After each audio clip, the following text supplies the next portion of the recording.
Welcome back, Chiefs Kingdom. It's Locked On Chiefs, part of the Locked On Podcast Network, a network that we are doing a full NFL preview for. You can get it on its own feed.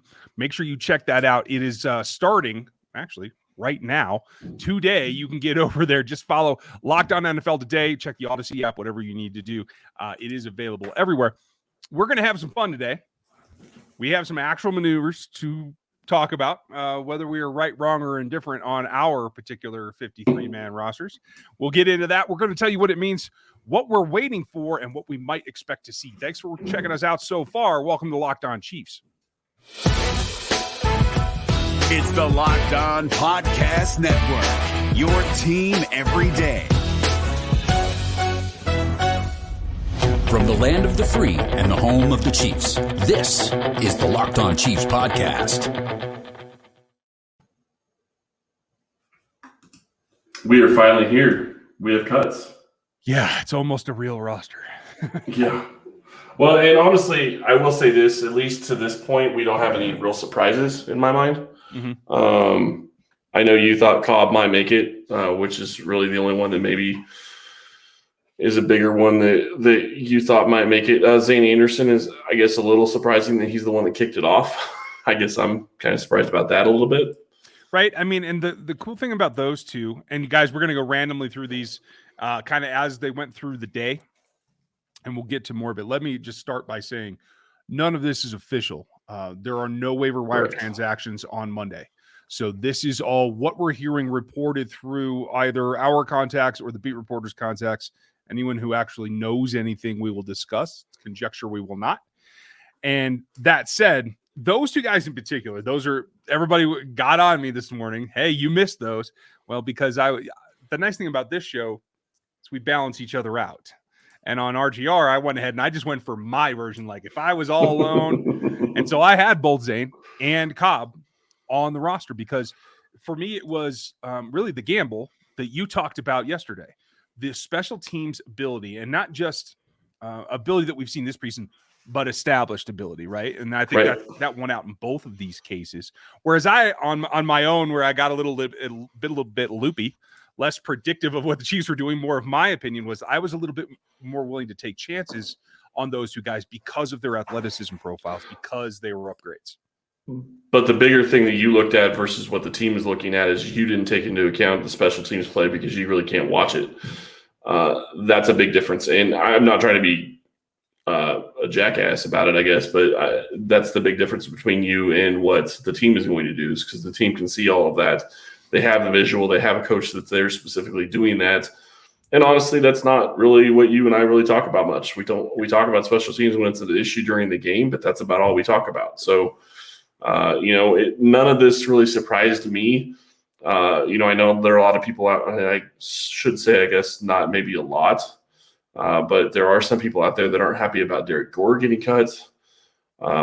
So there are a couple people I saw that weren't exactly happy about Darwin Thompson getting cut, but neither of those moves surprised me. I just don't think you can keep 4 running backs on this roster, and I still don't count Burton as a running back.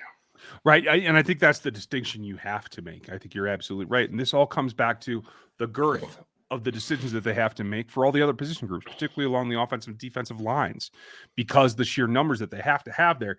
And I think, honestly, when we break that down, we should talk about the offensive ramifications of this around those two releases in particular. But before we get to that part, I think we need to really remember that this is a 53 plus 16. So for the team, they feel that this is about risk versus reward. Are you risking losing a player that you want to keep on a practice squad by releasing him? That's part of the equation that I think goes under the radar for most fans most years. Right. And honestly, that's why, and I'll say it again today, even though I know I said it yesterday and I know people don't agree with me, that's why I could see Blake Bell getting cut. Mm-hmm. Because you're not, in my opinion, you're not risking losing him to somebody else. Somebody that he was a free agent, nobody signed him. He wanted to come back to Kansas City. He came back to Kansas City. So, in my opinion, if they need another roster spot, he's one of the guys that they're looking at because they are probably not worried about having a problem bringing him back. So, I get it. There's lots of different questions and lots of different things we need to talk about. But before we get there, there's some other stuff we need to do as well. And please, if you haven't already, go check out our YouTube channel. Go subscribe. Go like it. We really do appreciate that. We've doubled our YouTube channel from last month to this month. So thank you very much for that. We would love to do that for another month in a row. Considering the NFL season is getting ready to kick off, I think that's not out of the question. And we're getting closer to 2,000 subscribers. So thank you for that as well. And we want to say welcome to all of you that are on the YouTube channel, because I think it's very interesting that it seems to be two different groups of people that are audio versus video type folks. And hey, I wouldn't bet that will kind of merge as we go forward. But if I was going to bet, I would lay it all on the line at BetOnline.ag. Football teams, gridiron action, anything you want, pro or college, they're the number one sport to lay that action on. All the odds, props, contests, even ideas that you haven't thought of yet, they're in there. And they have the two biggest contests, $1 million mega contest that you can join, as well as a $200,000 NFL Survivor contest. And they're open now over at betonline.ag. Head over to the website, sign up today, and you get a 100% welcome bonus. That's something you can't see every day.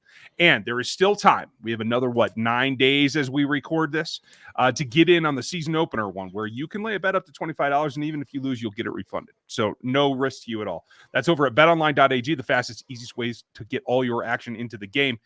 For this sport and all of its little quirks and interests and prop bets and all that kind of stuff, use our code.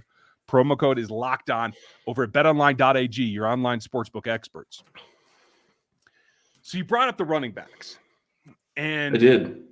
Don't read into the order of these, you guys. On a day like today where there's no transactions on the official report, this is just a matter of whose contacts let them know, whose agents let them know first. The order of things doesn't really play into it in terms of what the team is thinking.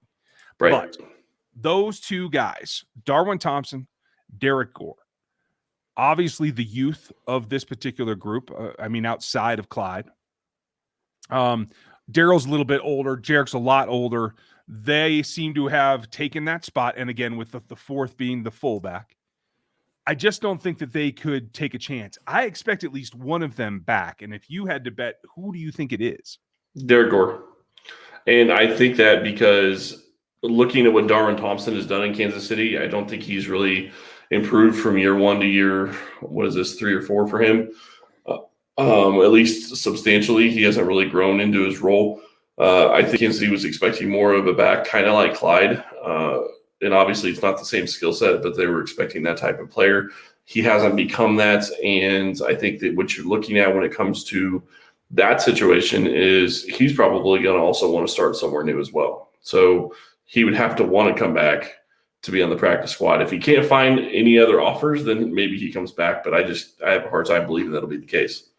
Yeah, he may. My guess is both of them go unclaimed. I mean, if anything, if somebody was going to put a claim, I think Gore might be the more attractive, just off of that last football game that, even though it was against backups, he put in some good film that I think teams might pick up on. But if they both go unclaimed, I think he'll have more of a market as well. We'll just see what happens. I hope that it's Gore that returns to the roster, because as the attrition goes through, as we see the back and forth along the offensive line, they have two guys they could possibly have to put on the 53 and then move to IR, which would give you that back and forth that if they were going to bring back another running back, if they felt like the two injuries to Clyde and Darryl right now were either, more significant than they thought, or they just want to battle attrition and have another guy on the 53, I would think that they'd be looking to elevate Gore. Well, and I'm looking at it also from the perspective of, I don't think that either of those injuries are going to be long-term, because if they were, then you're not releasing both of those guys. Mm-hmm. You're keeping one of them. I don't think you're risking not having a back that knows your offense going into week one and only be down to, one or two running backs. Yeah. So I think that's where they are.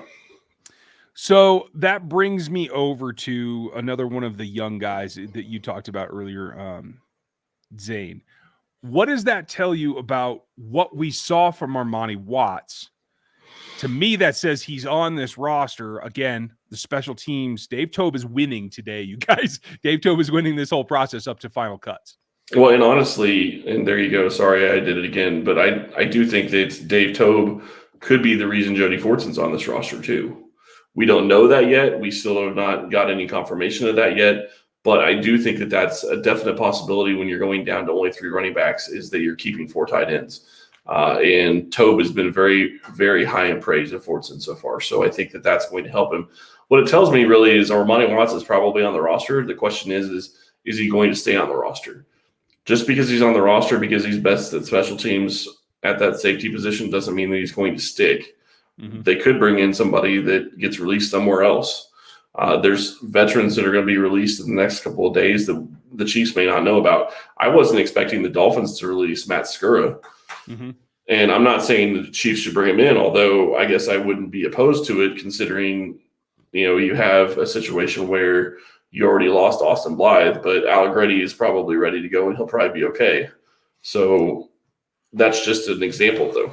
Yeah, there's going to be a lot more. Not all the teams have really started in earnest to let some of this stuff out. I think obviously tomorrow's going to be a big deal, but we'll get all that information as soon as we can. And there will be some things that you can pick and choose out of there. I would have to think that, especially for vested veterans, where you don't have to fight the waiver process and you're not locked into the order in which you can claim someone, I think the Chiefs have to have the advantage yet again. Now that Patrick Mahomes is the number 1 player in the top 100 as voted on by the players. I was just going to say that myself. Thank you. Oh, were you? Okay. Because, I think that changes like how much desire there is to come to this roster as a free agent. Yeah, and be fair about it also to come to Kansas City. And it's not that Kansas City's a bad place, but it's still Kansas City. It's not, it's not LA. It's not, Miami. It's not any of those places where players really want to go and play because they have all the other things around them. It's not Vegas. You have that situation as well. And I'm not saying that players should want to go play for the Raiders, but Vegas is still attractive. LA is still attractive to some players. Miami is going to be attractive to some players. Kansas City generally isn't going to be because it's going to be cold during football season. And some players don't like that. Creed Humphrey doesn't like that, but thankfully we don't have to worry about him because he's going to be here for a very long time. Right. Well, and I'll tell you this too, the attraction aspect of places like South Beach and the Strip in Vegas, those are not good things. Those are things that distract players from their occupation. So enjoy the fact that a Midwestern town has not just the capability to acquire some of those guys, but now has a serious draw. And I want to give a shout out because evidently we weren't the most kind to her when she first came onto the scene. Kay Adams had a lot of good things to say about the organization. She really did. It does. And I think that's key as well. Yeah, no, she really did. And I think that's very encouraging going forward. I think that what you're seeing is that Andy Reid couldn't be happier in the situation that he's in with with Mahomes being here, and he still has Eric Bieniemy, which I'm sure makes his life a little bit easier as well. So I do think that, it's all about finding those parts that fit right. And I think that Kansas City has that right now. And when you're talking about parts that fit, I don't have any car parts, sorry. Yeah, I was going to say, I wasn't expecting you to pull up something. I saw you trying to grab something. This episode is brought to you by Rock Auto. With the ever-increasing numbers of makes and models, it's now impossible for your local chain auto parts store to stock all the parts you need. Why endure often pointless or seemingly intimidating questioning and wait while the person behind the counter orders the parts on their computer, choosing the only brand their warehouse happens to carry? You have computers with access to rockauto.com at home and in your pockets. Save time and money when using the Rock Auto app. Why choose to spend 30%, 50%, and sometimes even 100% more for the same parts from a chain store or car dealership? Rock Auto is a family business serving do-it-yourselfers for over 20 years. Rock Auto prices are reliably low for every customer. They have everything you would need: brake parts, tall lamps, motor oil, and even new carpet. Go explore their easy-to-use website today and find the solution to your auto parts needs. Go to rockauto.com right now and see all the parts available for your car or truck. Right, Locked On and How Did You Hear About Us box so they know that we sent you. Amazing selection, reliably low prices, all the parts your car will ever need. rockauto.com. When you say that, I can hear the jingle in my head, and I can even see the commercial, right? The white and purple stuff. Yeah. Where I would do that is on something like DirecTV Stream. That's their newest thing where they combine all the clutter of your life, all the streaming apps, the satellite, 18,000 remotes laying around the couch, and they put it all together for you. You don't need anything else besides that. And it's really simple. And I like simple. I need simple these days. It brings live and on-demand favorites all to one spot. No more juggling remotes. No need to get another device ever. It'll all work through this. The best part, and there's no annual contract. You just sign up, get rid of the clutter and the confusion, and get it all together with DirecTV Stream. You can learn more about it at directv.com. That's directv.com, and it's compatible with it's required that a compatible device is available.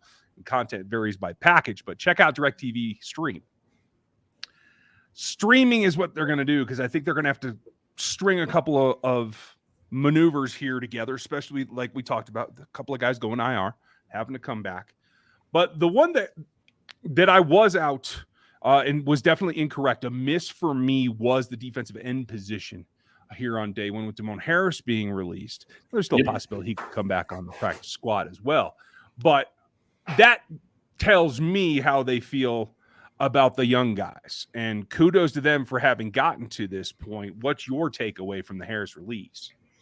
With Harris gone, I think that probably allows them to keep Tim Ward and Kando. I do think that that's probably the way that it's going to go. But we could be surprised. They could end up going to a different position because, again, we've talked about it. This roster is extremely deep, and they have a lot of different places where they're going to have to, try to stash different guys. And I'm sorry, I know I'm looking away from the camera. I'm trying to make sure we're not missing the cut as we're sitting here talking. I'm getting texts as we speak, so I'm verifying as well. Yeah, right. So we are trying to make sure we're staying on top of things. I do think that, Harris was one that I didn't think was going to make the roster. You did. So, we'll see how that goes. I do think that Tim Ward is probably going to be on the roster because of this. What's really curious to me is, does this mean that there's going to be only one draft pick that they're going to release this year? Because I still think that Powell is going to be gone. We haven't talked about it yet, but I have a hard time believing Powell is going to be on this team. Yeah, I mean, the competition has just been pretty fierce. So as I was saying, what ends up happening is that you go through the rigmarole. And I think what you look for is somebody that can come in and still bolster your roster, whether it's at that position or any other. And so I'm not going to rule out that there's still an acquisition out there to be made. Maybe it happens right away. Maybe it doesn't. But you're right. Like right now, I would lean towards both the guys making it, but we never know what Brett Veach is going to pull off. Right. And I think that's the big thing, is that all of this is with the caveat that this roster is only going to be the same that it is for 24 hours, because we already figure that LDT and probably Blythe are headed to IR if they keep both of them on the active roster for right now. It's possible Blythe gets cut. We don't know. We'll have to wait and see on that. The other one, like we kind of mentioned before, was Cobb, and you thought that he would stick. Obviously, Dorian O'Daniel is sticking for right now. That goes back to, Dave Toub winning. I think that's something you have to watch, and that's something that you have to wonder is, DOD going to continue to be here just because of his special teams play? I mean, it's a little frustrating because you wish you had somebody that could step in and play defensive snaps, but really you don't right now. Yeah. I mean, in the defensive snaps, I think they're going to have a couple of guys on certainly about 50-50. It is a 16-man practice squad. We have confirmed that. Yep. And I think there's a couple of other guys we'll get to that are going to be on the defensive side. But on the offensive side, you mentioned Powell. And Powell's, I think, a conundrum. We've seen a couple of guys get let go from the position group today, and that includes French, who was on the practice squad last year. I would think he's a candidate to return, as is Shepard. And I would like to see him back. I think his kick return ability in particular earned him a shot at the practice squad. But that does leave Powell for now. Yeah, and I would be kind of surprised if French comes back to the practice squad just because he was already here last year. I mean, it's possible. I mean, they did it with Jody Fortson. The question is do they see something that they can get to where he can contribute in a couple of years? Jody Fortson went through a position change to be able to contribute to this team, at least from what we're seeing right now, because he hasn't been released. And I think he's made the roster. So it's going to be something we're going to have to watch. I'm not exactly sure how it's going to end up. Lots of different questions on, different positions. What do they do with corners? Do they keep only 5? Do they keep 6? Who do they keep as their 6th? We've talked about Bo Peep Gees. Is it Chris Lamons? Lamons is pretty good on special teams too. Yeah. I mean, there's lots of different ways that they could go. And maybe Tim Ward isn't on the roster because they keep 6 corners instead of only 5 corners. Maybe, Kando isn't on the roster because they keep 6 corners versus 5. And then you end up cutting 2 of your draft picks. I think what people need to understand is that you're not going to hit on every single draft pick. Right. And just because Powell didn't work out for Kansas City, that's actually a good situation to be in if they're able to find somebody that can come in and actually produce and do something. It doesn't really matter that you wasted a pick on him. I mean, yeah, you could have gone and got somebody else maybe, but at the same time, you thought he gave you the potential. And there's no reason that he couldn't possibly come back on the practice squad. He did nothing in the preseason. And I almost wonder if that was part of the reason he didn't play much. I kind of think that as well. And maybe it is kind of what we saw from Bo Pete last year for Cordell Powell, a baked-in redshirt year, basically. Right. Maybe that is what happens. Schoen got released from that position group as well. And want to wrap up the others. Austin Edwards has been released as well, at least should be tomorrow. Yep. And that brings us to the last 2 guys that we had a lot of conversations about. And I think both the safeties will end up on the practice squad in Devon Key and Zane Anderson. And then again, will be available if a break glass situation comes up, they should have someone available for them that knows the system and has been practicing. Yeah, and I really hope that Key is able to come back to the Chiefs on the practice squad because I do think that there's potential there. They obviously saw potential if they were giving him first string snaps in the preseason in training camp. The question is he able to acclimate to the pro game? Because obviously he wasn't ready. He got beat a couple of times. And if scouts are watching that tape, that's exactly why he might not get picked up. So that may be a benefit for Kansas City as well. Yeah, I look forward to seeing it because I think they both showed enough that I want to see more. And that's really what it comes down to it. Who do you guys want to see more of? Leave us your comments on the YouTube page. Make sure you like and sub and hit that bell notification. And leave us an iTunes review. Ask your questions in there as well. I know it's a little bit harder to get the feedback with, and you can always hit us at Locked On Chiefs on Twitter as well. But there's a lot still to go on. There's a ton still to go on. And I do think that Kansas City, I think that we have a pretty good idea as to where the roster is going to be, at least from the perspective of unless they go out and make a move, like unless they make some kind of trade that we didn't see coming. I mean, obviously we're going to miss at that point. But I think that, our rosters are going to be really close. I think both of us are going to hit on at least probably 49 players, maybe even more. I'll take it. Yeah. I mean, we'll just have to see how it ends up. A lot more often. Yep. Especially with spelling. So, yeah, well, yeah. Maybe I'll just put numbers this year, folks. Bear with me, will you? It's going to be a long couple of days, but we'll be back with you tomorrow for all the file out. Make sure you hit the comments down below with what you want to see, and we'll try to make sure that we touch on it as all the transactions come in. Hope you enjoyed this one. Enjoy your day. We'll have more for you tomorrow. We'll catch you then.